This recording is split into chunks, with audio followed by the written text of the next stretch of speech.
Hello, good morning, good afternoon, good night, wherever you at across the world. Welcome back to a VIOC in action. This is the one and only Mr. Ras Books, better known as Mr. Leon Hunt. One time for the one time count cool count quench. This is your number one show, 1 hour program focusing on the Virgin Island Olympic sports and its Olympic athletes, of course. And this is all the place that we gotta go. Uh, Topics, of course, always includes health, coaching, athletes update, and the number one thing, the Olympic movement. And hey, we're going into Olympic movement right now because next year, 2020, is the Tokyo Olympics. So, like we all know, every 4 years is the Olympics. The Summer Olympics fall on, well, I guess both of them are the same. So they fall on even years. So, the Summer Olympics is this year, well, next year, 2020 and 2022 would be the Winter Olympics. So that's how that will go. And we finish up this year with our Pan Am Games, which is the Olympic qualifier. And we had a great, we had some great results from that particular one. I think that was one of our biggest delegation that we went to any other Pan Am Games. But it's all good. And of course, just like any other show, I have a special guest on my show today. This guest been on my show before numerous times, and we're gonna continue to have this guest on the show because this is literally our Olympic movement, as we say. I might need to call this guest "quote unquote" Olympic movement. And today's guest is Mrs. Laverne Jones. Hello and welcome to the show. Hello everyone. Hey, how you doing, Mrs. Ferret Jones? I'm doing great. Man, it almost like I always get excited talking to you know why? Because, I mean, throughout the years, I think we've known each other now for like over like 10 years. And every time I get to talk, it's like I'm talking to a legendary walking, just Olympian, just the woman that's the queen of the track and field, literally. I hate talking to you, and every time I talk to you, I learn something new. Right. And the thing is, I think I know a lot of stuff, and it's not too much stuff people could teach me. And every time I talk to you, I learn something new. Right. That's how long, I've been in this sport.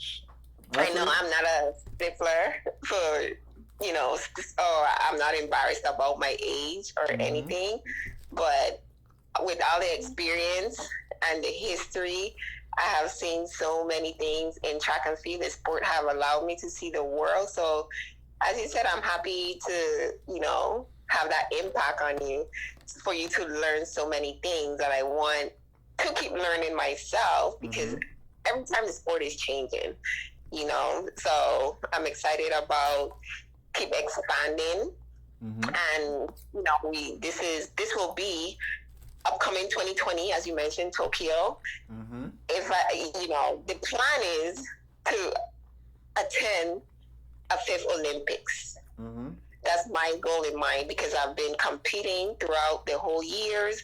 I haven't stopped or take 2 years off or a year off. The last time I took a break was in 2011 when I gave birth to my daughter. But I still came back that same year and competed. So I said to myself, I might as well just finish up another Olympic cycle. I'm healthy, I'm strong, I'm still training. So, go for it. And that's the great thing about being athlete or even someone, anybody, you have goals.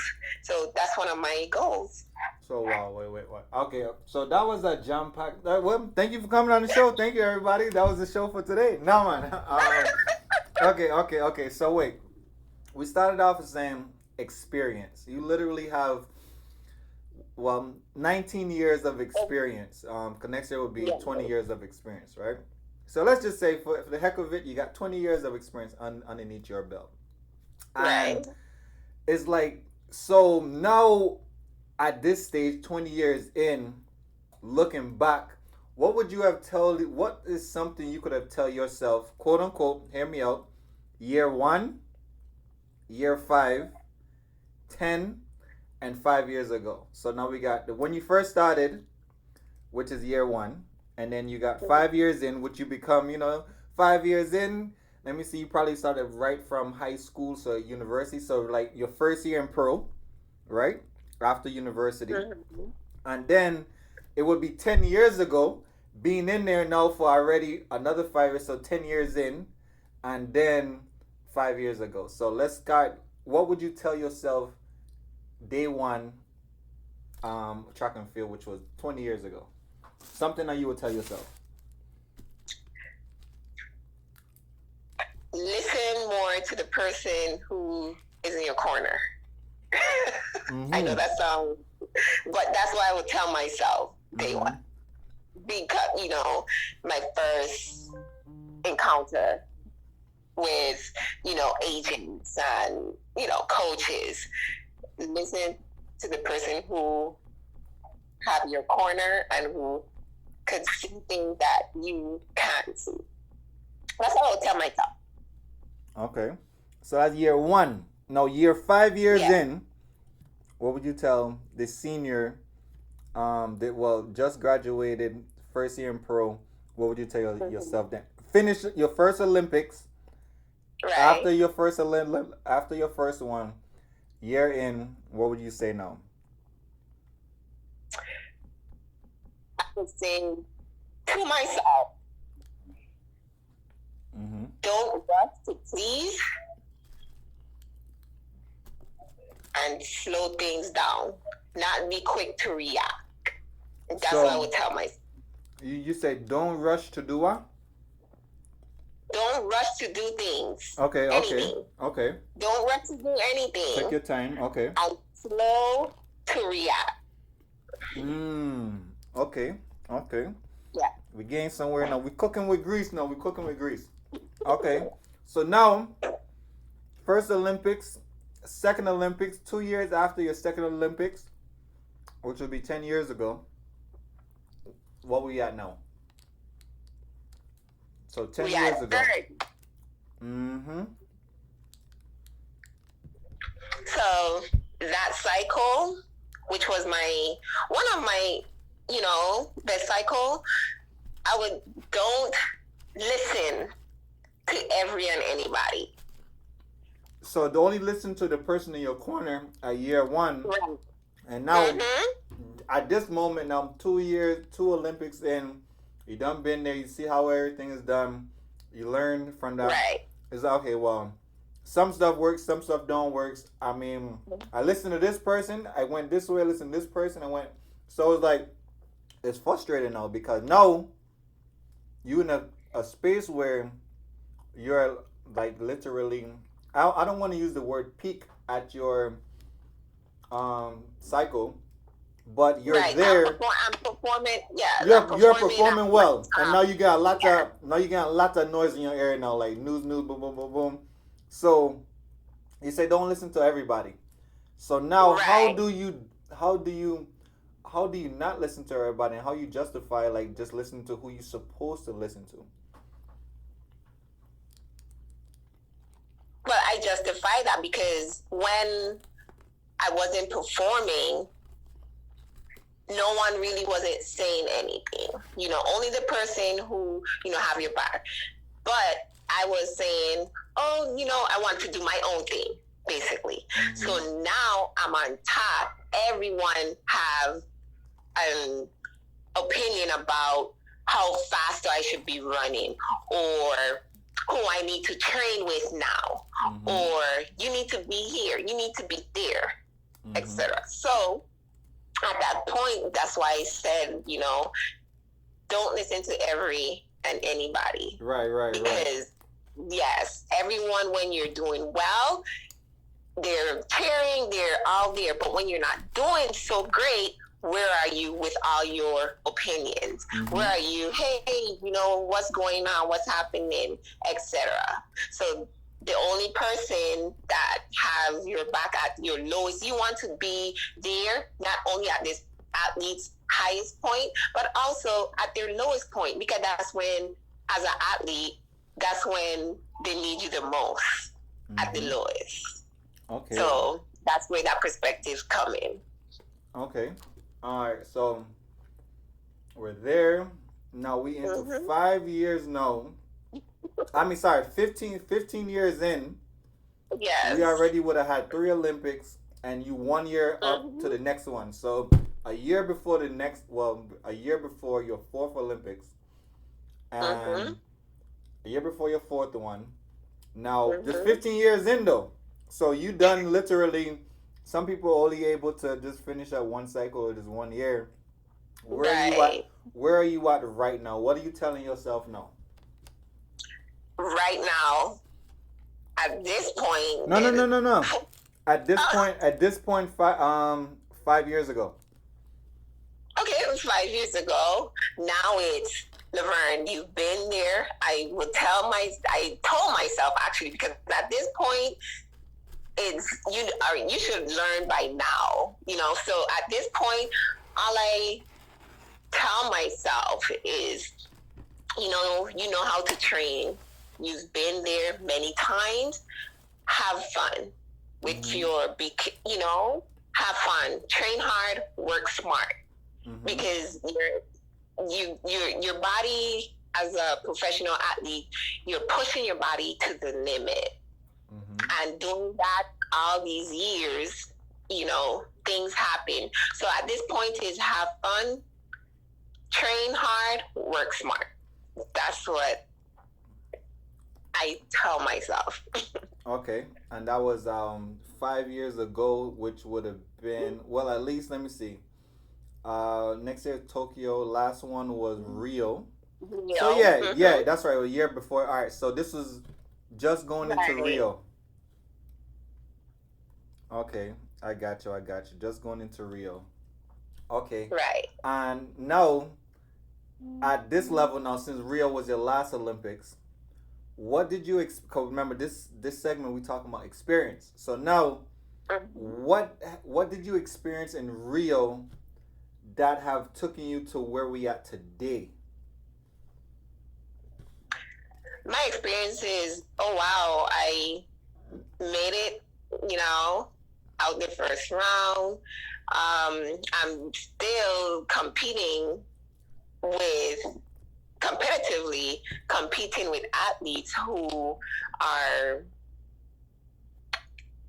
I'm going to say it, who is way younger than me, who, is just, as talented, but I'm still competing Mm-hmm. competitively. And just to qualify for Rio, I said, oh wow, I still have some juice in You me. still got the juice. She got the Yes. juice. Yeah.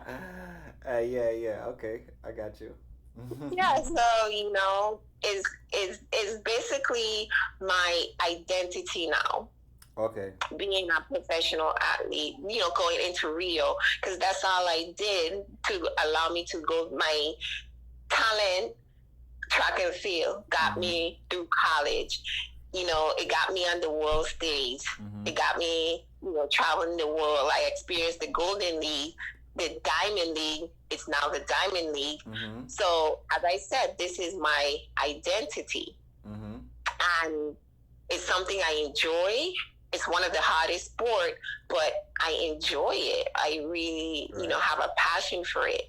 And I said to myself, I dedicated all my life to represent the Virgin Islands. Right. So Literally, I, like, yeah, like yeah, 20 years in is like, people got in the record. Yeah, I serve, in military for 20 years. Like, oh man, 20 years. Like, so like it's like an achievement to do 2 decades in a high competitive elite sport and still be able to at this, at this, in some, all right. So I always say, if a sport has a ball, anybody could play it, because at that point you could score a touchdown at one what you call it, 1 yard away. A 60-year-old guy, a 50-year-old guy, a 50-year-old, whoever old you is at the end point, mm-hmm, you could still score a touchdown because it's only 1 yard away, and guess what? It's gonna count as a touchdown, right? right, You could score the game-winning layup shot, whatever is that. If it's you just throw it in from half court, you just throw a ball up from full court or a layup or whatever it is. no matter what it is, with that 0.04 seconds on the clock, you could score that game winning, won the whole championship, right? Right. And then you still get the credentials. Oh man, you did this and that, right? Baseball, Right.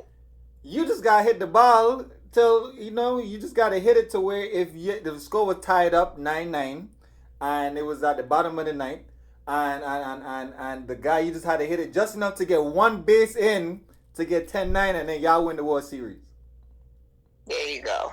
In soccer or soccer in football, all you gotta do now is just be close to the goalie. You ain't gotta move no place. Be close to the goalie. The ball can hit off your shin or your head. If you got hard head, you just knock it in. Score 0-1. Boom. You won. There it is. The World Cup. Right? In track and field now, you get out on that 100-meter run. You was 50 years old. If you ain't running 10-9, Right. 11 flat at 50, best believe me, you ain't gonna be now. You ain't even gonna qualify. You know, Exactly. at 50, what do you think you're gonna run at 50? Ain't be no 10-9. That right, and then you know they got the masters program and everything. I mean, sorry, they got the They master. have the master's program. Right, but Yes. we ain't talking. But we But talking it's not about recognized. It's right. not recognized. And it's a love of the sport as you go up and get your different age bracket, which is great. I appreciate it. But we talking the Olympics right now. If you are 50 years old, oh my goodness, I mean, you know how some countries, what do you see? They just send a representative there. Yeah, if you was a country, we didn't have a representative. We didn't have anybody that qualifying. Usually it'll be swimming, track and field, and I can't remember the other sport, but it's another sport of the top three where if you don't have representative from your country, you get to delegate a male or female, and they usually would run in quote unquote the 100-meter or swim in the 50 or whatever it may be. It'll be one of those, and if you 50, chances are you ain't making it. You understand? Right. So that's why I try and show people 20 years in and still being so elite. It's amazing. Like, shoots. Some people, they just graduate high school and college and they can't even, they already call themselves old already, Right. So, exactly right. So that's something that it's amazing. There's only but so much people on earth that can be able to do that. And like you said, you dedicated literally, as you got to a grown woman, your life to track and field representing the Virgin Islands. Yes. So I'm gonna give a round of applause for everybody. Hey, Laverne 20 years. Nobody ever told you. Thank you. And there it is. And thank you to continue. This is an exciting moment now in history and in experience because you've never been at this moment yet. You enter in, I think this may be your most challenging Olympics yet. Oh yes, this will be the most challenging because throughout the years the standards have changed. Right. When I started there was an A-B standard. Mm-hmm. After the others there were a time standard. Mm-hmm. And it was pretty much, standard. Now they changed the qualifying time. Now it's one set time. Mm-hmm. And they increased the bar basically. Yeah, well, I mean, as time go on, people, the humans, become bigger, stronger, faster, which is cool.